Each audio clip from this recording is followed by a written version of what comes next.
Hate crime er en af nutidens mest omdiskuterede og alvorligste forbrydelser. I den her video sætter jeg fokus på, hvad hate crime egentlig er, og hvilke typer personer, der begår det. Okay.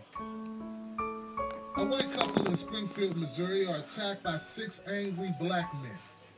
This clip will get you upset. Make some of you sad, make some of you angry, make some of you scared.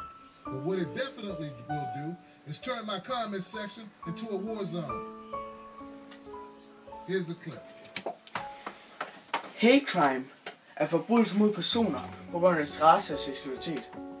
Når man begår hate crime, begår du ikke kun en forbrydelse mod en person, men på hele deres race.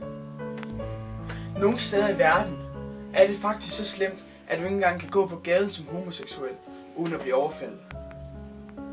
Her i det her klip vil vi se et typisk overfald.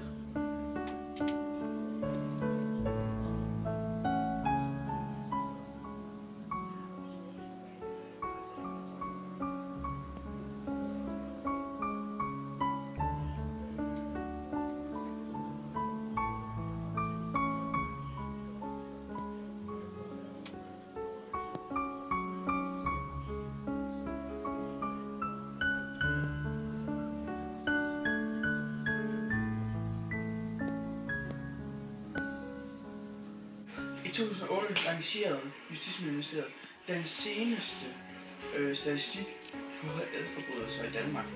I statistikken viste der, at 12.000 danskere har været offer for hate crimes. 2/3 af dem er på grund af deres race, mens den sidste tredjedel er homofobisk motiv. Det vil faktisk sige, at undersøgelserne viser, at det er typiske folk, der er racistiske, som laver de her hate crimes.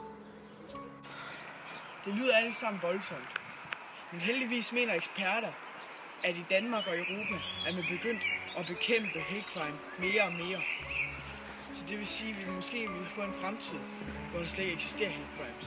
Hermed kan vi til sidst konkludere, at vi stadig lever i en verden, hvor hate crime er utrolig betydende. Men vi er heldigvis på vej mod nye, bedre tider, og den største del af verden bekæmper det. Det var alt, hvad vi havde på den her video.